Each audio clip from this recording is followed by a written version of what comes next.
मेरी ये एक आदत थी कि जब भी मैं किसी के घर काम करने जाती, सबसे पहले अपना दुपट्टा उतार कर टांग देती और फिर काम शुरू करती। ये मेरा रोज का नियम बन चुका था और मैंने कभी इस बारे में ज्यादा सोचा भी नहीं था। पिछले एक हफ्ते से मैंने एक नया घर पकड़ा था। उस घर में 4 लोग थे, आंटी, अंकल और उनके 2 बेटे।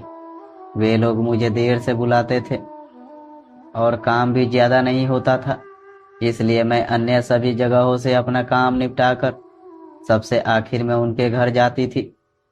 वहां थोड़ा आराम महसूस होता था और काम के बाद मैं आंटी से बातें भी कर लिया करती थी, जिससे थकान भी दूर हो जाती थी।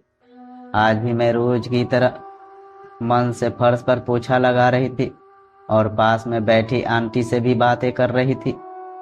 तभी आंटी ने अचानक मुझसे पूछा, सुधा, तू हर जगह ऐसे ही बिना दुपट्टे के काम करती है? मैंने हंसते हुए जवाब दिया, हाँ आंटी जी, मुझसे दुपट्टा लेकर काम बिल्कुल नहीं होता। आंटी थोड़ी देर चुप रही, फिर धीरे से बोली, बुरा मत मानना बेटा, तू मेरी बेटी जैसी है, इसलिए कह रही हूँ। उनका स्वर कुछ गंभीर था।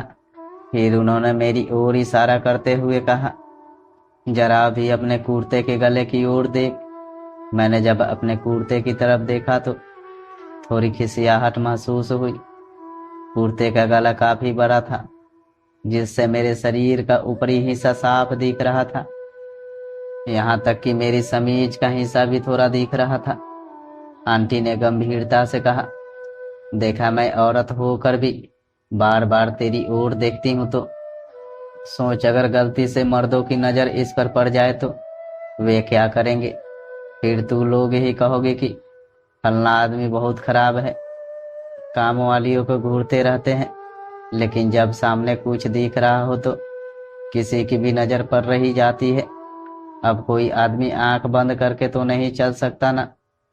उनकी बात सुनकर मुझे समझ में आया कि मैं अनजाने में अपनी सुरक्षा और गरिमा के बारे में सोच नहीं रही थी। आंटी ने आगे कहा, इसलिए बेटा खुद ही कायदे से रहना चाहिए। चल, मैं तुझे बताती हूँ कि कैसे करना है।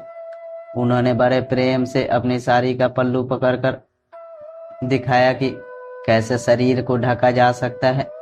वे बहुत ही शांत और सहज तरीके से मुझे समझा रही थी और मैं उन्हें एकटक देखती रही।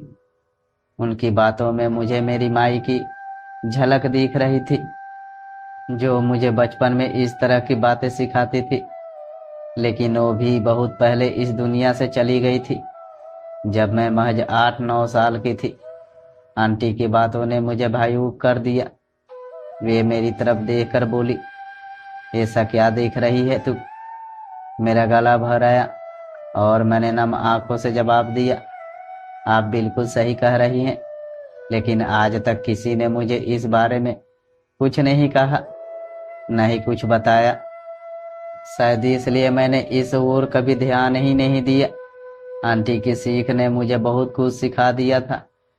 मैंने तुरंत अपना दुपट्टा उठाया, उसे सामने से अच्छे से ढक कर कमर में कस कर बांध लिया। उस दिन मुझे एहसास हुआ कि जो छोटी छोटी बातें हम अक्सर नजरअंदाज कर देते हैं, उनका हमारे जीवन में कितना बड़ा असर हो सकता है। तो दोस्तों, अगर आपको ये कहानी अच्छी लगी हो तो मेरे वीडियो के लाइक करके चैनल को सब्सक्राइब करें।